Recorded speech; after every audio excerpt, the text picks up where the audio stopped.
Ladies and gentlemen, this is TVP World. You're watching another edition of Military Mind, bringing you news from the front lines. I'm your host, Benjamin Lee. Overnight, as talks of a ceasefire continued, Russia launched a massive missile attack on Kharkiv. According to the city's mayor, at least one person was killed. The latest reports say more than 60 people were injured. The Russian military also struck Dnipro during the night. Several pieces of civilian infrastructure were damaged, according to the head of the Dnipro military administration. One person was also killed in the shelling of the city of Sumy. On the front line, Ukrainian military observer Konstantin Mashovets says the process of creating a buffer zone in the Sumy region has been delayed due to Russian forces being moved out of the Kursk sector. In the Kupiansk sector, the Russian armed forces appear to be losing interest in attacking the flanks to the north and south of the city. Ukrainian experts report that Ukrainian troops have pushed Russian forces back by about 1 kilometer on the southern flank. Meanwhile, low-yield Russian attempts to attack from a bridgehead north of Kupiansk are likely prompting a shift in strategy.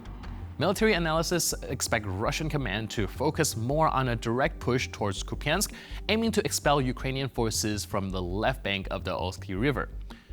Turning now to the Middle East, the IDF intercepted a missile launched from Yemen earlier today. The IDF confirmed a missile launch has been detected from Yemen and urged residents to follow home front command guidelines. Soon after, sirens sounded in Tel Aviv, across central Israel, around Jerusalem, and in the West Bank. This comes after Houthi media reported 33 people were killed in what it described as U.S. strikes on the port city of Ras Isa. A Houthi-controlled TV station said the strikes carried out by the U.S. military to cut off a fuel source for the Houthi terrorist group also left 80 people injured. A pinpoint drop from a Ukrainian drone kicks up a cloud of dust and leaves 2 Russian soldiers scrambling. Though adrenaline keeps them moving for a little while, the real pain eventually kicks in. Modern warfare leaves little room to hide. Eyes in the sky means impact on the ground.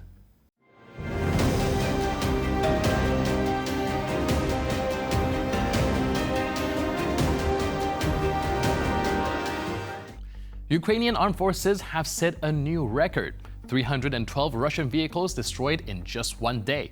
On the Lyman axis, Russian forces are increasingly relying on civilian SUVs due to a severe shortage of armored vehicles. In this video, drone operators from the 63rd Mechanized Brigade spot 3 enemy SUVs attempting to sneak along the front line under the cover of darkness. Seconds later, precise strikes turn that plan into wreckage.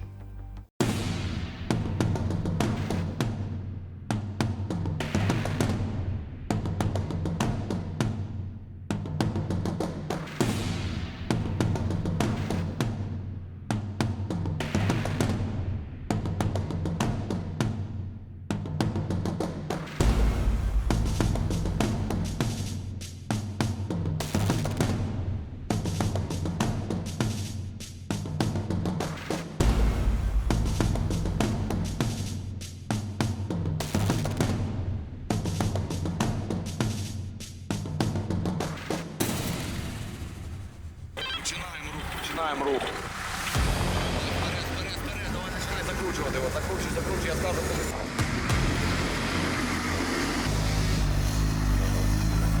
Так, почався штурм, увага.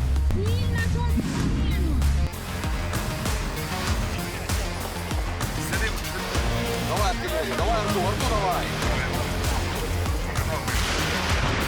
Рух.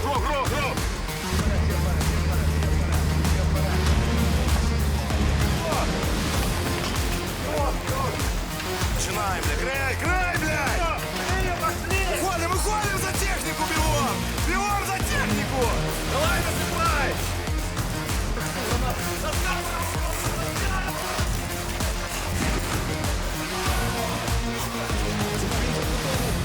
Включить, блядь, голову!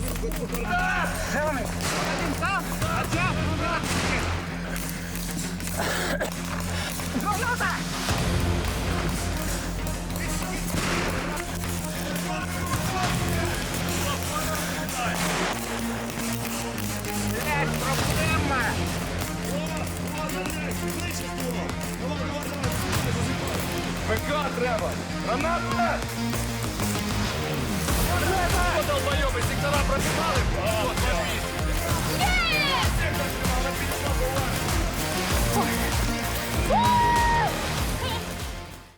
There's a saying among Ukrainian soldiers, for every 4 Russians, 4 FPV drones. In this video, drone operators from the Veldar strike group from the 60th Mechanized Brigade intercept a small enemy assault team. Each target receive a precise and devastating hit from above.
Closing the show with footage from the channel of Yuri Butusov, a Ukrainian war blogger. Now, while the world speaks of ceasefires and peace for Easter, Russia once again show its true colors. In Kherson and Kupiansk, so-called liberators dropped aerial bombs directly onto residential areas. No military targets, just civilian homes. This is what their idea of an Easter Day truce looks like. No mercy, no humanity, just more terror from above.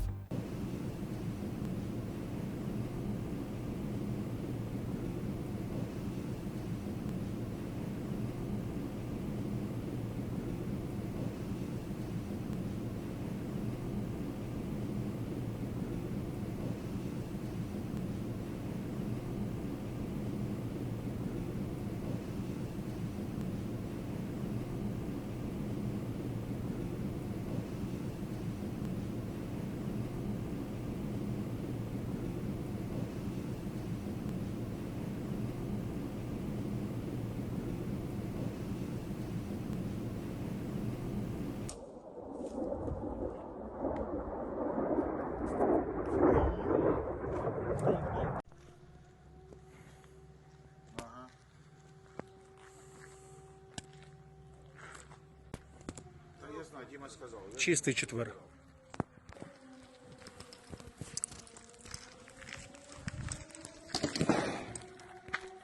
Це отак вони б'ють по іностранному легіону, по жилим будівлям. Це вже район Куп'янська. Інтернат.